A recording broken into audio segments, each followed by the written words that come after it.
Because it turns out there's not just one of these, but there are at least two.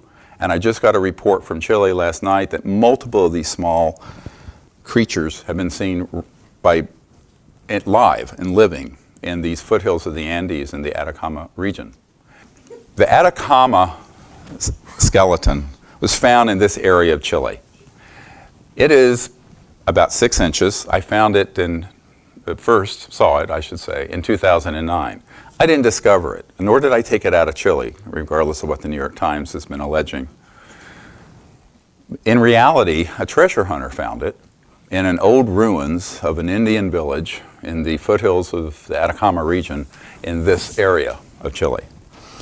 Now, this is an area that the native peoples had reported seeing small people, which they call the Gentiles. It's an interesting term they use for them, for centuries and perhaps millennia. And it had also been associated with seeing UFOs.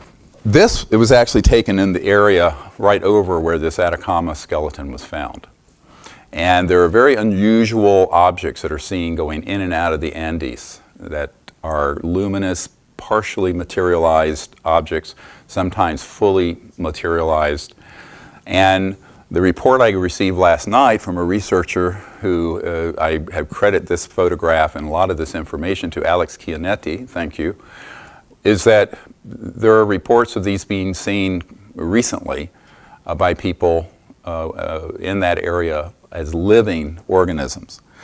And the one that I want to show you next, this is the one that is in the possession of a man in Barcelona.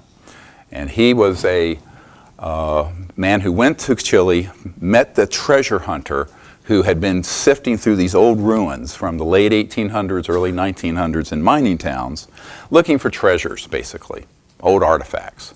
And in a pouch, in one of them, someone had preserved and saved this.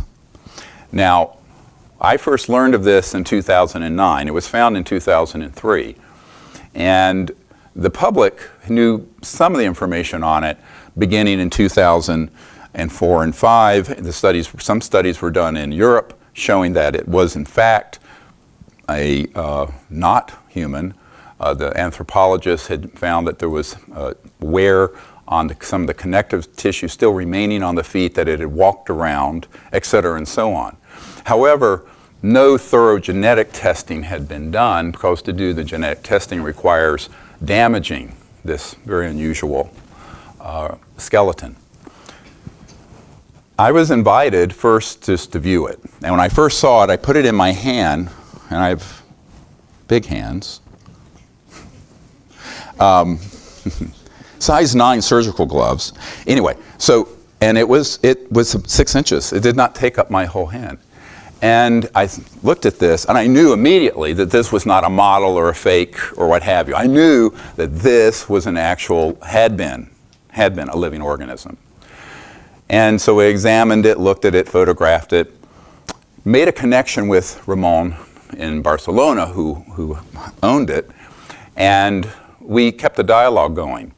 In 2012, I was able to convince him to allow us to come over with a technical and sort of surgical team and take samples of the bone and be able to get bone marrow that could then be extracted and run through some genetic tests to see if it matches or didn't match to any known species on Earth. Now, during that time, we got a bunch of x-rays and CAT scans, and you'll see that it has a very different appearance to a fetus or a newborn baby. And if you look carefully at this, you'll also see that on a newborn and a fetus, the bones are very, very thin. They're rubbery. This is the knee on the Atacama humanoid. We'll get into this. And what you'll also find is that the skull has 4 bones, and we have 6. The Atacama has 10, we have 12, etc. It's grossly, obviously different from a human. Now, the question was, then what is it? We do not know what this is. But the hatchet job done at Stanford and UCSF and Genome Research magazine, which is atrocious on this study, is going to get exposed very quickly. And this is me holding up the skeleton. And when you see it, look at the extent of the calcification and how opaque it is. The amount of calcium in those bones is consistent with a small child. Because when you're in utero, there is not much calcium in those bones. They're very cartilaginous, meaning like cartilage. This is why newborn babies, I'm a trauma doctor, when there's a terrible accident, they're amazing. They're like Gumby bears. They can move and do this, and they don't have a broken bone. Why? Because they don't have a high degree of calcification, which you have as you get older.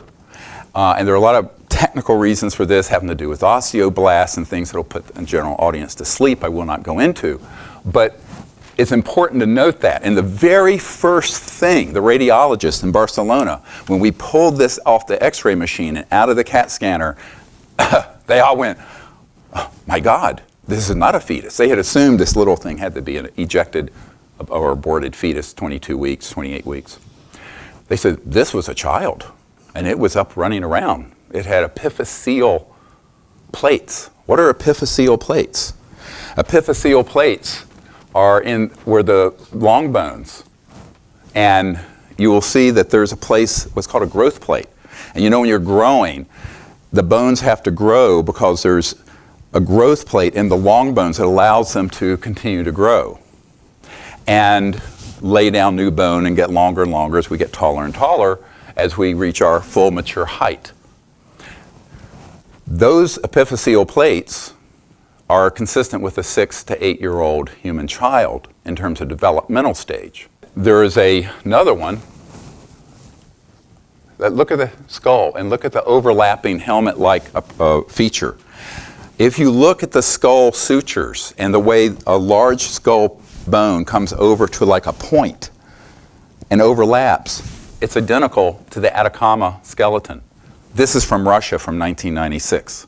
A separate small being that was found running around that a woman captured, unfortunately kept it in captivity, tried to feed it yogurt. It died and was subsequently autopsied. I understand that it was later confiscated by some authorities after initial tests had been done. It's bigger. This is an adult. The skull is the same essentially as the Atacama. Now, what's important about that is that if there are 2 of these, it rules out a singular genetic mutation of a human embryo. There's no way. It isn't going to happen. It'd be 1 in a quadrillion chances. Interestingly, it was the assistant of Dr. Gary Nolan at Stanford who had offered to do an honest examination of this genetically, who found this Russian being, and then I had another researcher send it to me. And I recalled that in 1996, when I was over in England, I was told about this, but by the time I wanted to go over to Russia to get it, it had been seized and it had vanished. We do not know where it is now. I hear different stories of where it is. One account is that it was buried on the shore of the Black Sea, another is that it's in the KGB's or FSB's hands. We do not know. It's not available for examination, which means all we have are these images. Now, this means that with 2 of them, we really have a phenomenon of something that is a creature, that is a humanoid or human-like creature, not described in the medical literature, or not described in the scientific literature anywhere. We knew we had something significant. I went and got the bone marrow in September, late September 2012, The DNA was handed off, along with these images, to Stanford and to Dr. Nolan in October of 2012. And then it seems everything fell apart. Now, you can read these for yourself, where he's basically saying that the chances this is a spontaneous chance mutation are infinitesimally small. And we had discussions where he said, essentially, we don't know what this is, but the chances it could be a mutation from just a singular event in a human embryo are infinitesimal. 1 month later, a $3.2 million grant award, the Teal Award, was granted to Nolan and his lab from the Department of Defense. I thought, well, you know, it's not proof of anything. It's worrisome because by the time he began to start running the genetic tests and workups, it seems that he had been told by someone to say it was a deformed human. And that's what you will read in the New York Times and on CNN and the BBC. The major news media, The View, were all contacting me to have interviews. Dr. Nolan went out to the public and stated, "Don't worry, it's a deformed human." Of course, I was shocked by this betrayal since the work had not been done properly yet. All the evidence has suggested it was not, and none of the mainstream media would cover this after that because case closed, it's a deformed human. I reached out to Stephen. He actually, within about 10 or 15 minutes, I got an email reply back. And then we basically went through a little bit of a negotiation as to what terms would be under which I would analyze this. And one of the things that I promised him, that I would not come at this with a hyper-skeptical way of analyzing or looking at it and not throw out the baby with the bathwater the moment I found something that made it look like it was only human or was not anomalous in any way. And to this day, I'm not going to. So I'm not going to make a pronouncement of what this thing is. I'm going to give you enough data to make your own decisions. Now, this is a year later. Meanwhile, at some point during this period, he hooks up with this group. Now, this is a man who stayed at my home. He was one of the lead men in the group, Blink 182. I sort of mentored him when he was a young man, teenager and older. Somewhere between the early 2000s and now, he got contacted by a number of people in the intelligence community, such as General McCaskill, if you look at the WikiLeaks Podesta hack during the Trump-Clinton campaign, where he was getting information from this Wright-Patterson Air Force Base general about the subject, all of it tailor-made to make him make the assessment, have the assessment that there's an alien threat that we need to worry about.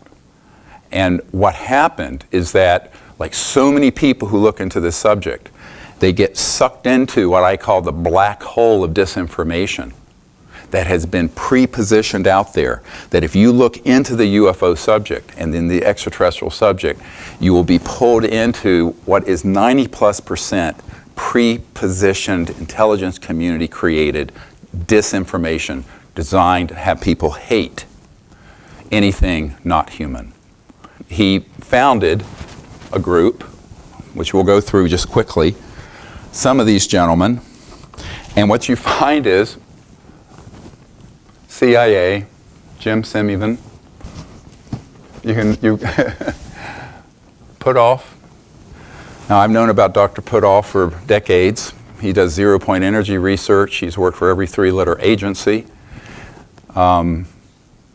His closest friend told me personally that he knew we already had these technologies, but that if he were to bring them forward, he would be killed along with his family and children. But he is an operative for the intelligence community and also a physicist. Another one, Aerospace Division, Lockheed Martin, Skunk Works. This gentleman, who you've seen on the news with the December New York Times CNN release of gun camera footage, is a man described to me by my sources in the Pentagon and CIA as a master of counterintelligence. And as you all know now, he headed up this threat assessment division at the Pentagon dealing with UFOs. Now, this gentleman is, in the circles that I'm connected to, very much someone who they pick to go forward to provide counterintelligence and false information or partial information to the public. Chris Mellon, distant relative of Paul Mellon, who helped found the CIA with Allen Dulles.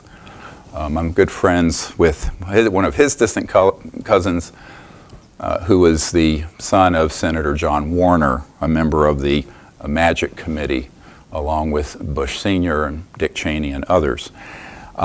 This gentleman recently wrote an op-ed in the Washington Post stating that the Pentagon ought to look into this subject, but he didn't understand why they weren't. Well, meanwhile, I know people who work in the Pentagon, in the Defense Intelligence Agency, and in every agency, in the sub-basement and other off-site locations, that are reverse engineering extraterrestrial spacecraft that we have downed using electromagnetic weapons. And yet this man, who had been a senior official of the Pentagon, as well as on the staff of Senator John Warner, is writing op-ed pieces saying, well, we don't really know what this is. We'll call them UAPs, unexplained aerial phenomenon. Well, this is the new term instead of UFO, both of which are fake terms because they're not unidentified at all and they're not unexplained. They want you to believe it's unexplained and unidentified. It's not true. Mind control, using words to control how you think. And then, of course, my friend, who assured me that he would do an impartial study on this Atacama skeleton, who is a tenured professor at Stanford University and holds the Harris Chair, which is a $10 million endowed chair at Stanford. And I have met Tristan Harris, who is very well known in the tech world. And Tristan Harris is someone who is very much aware of this subject, and we'll get into that in a moment. Let's go through the rest of these quickly. You can just see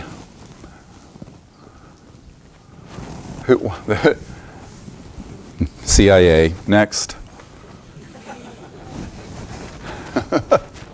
CIA, next. In the interest of time, we're not going to go through all these. Department of Defense, next. And on, and on, and on. Now, what's worrisome about this? Well, I heard as soon as this information came out in December, and it started being covered globally about this case off the California coast of jets with footage of a UFO zipping along and moving in a non-aerodynamic way. I was contacted by a source who's been with the CIA for 30, 40 years. And he sent me an email, and he said to me, he said, this is the rat pack that has been running scams, I'm quoting from the email, on the public and the U.S. government for decades. But we hope their force will soon dissipate. It was very cryptic. I knew, by the way, before that film footage in December that was on the New York Times and CNN and other world media, that that was coming out and that this group was facilitating that release. But behind the release isn't just the information, because the follow-on interviews that these people have done have all been about a threat. It's all within the context of a threat. Why? Because if there's a threat, it supports a military, industrial, international cabal who wants a bigger enemy than the Taliban and ISIS to fight.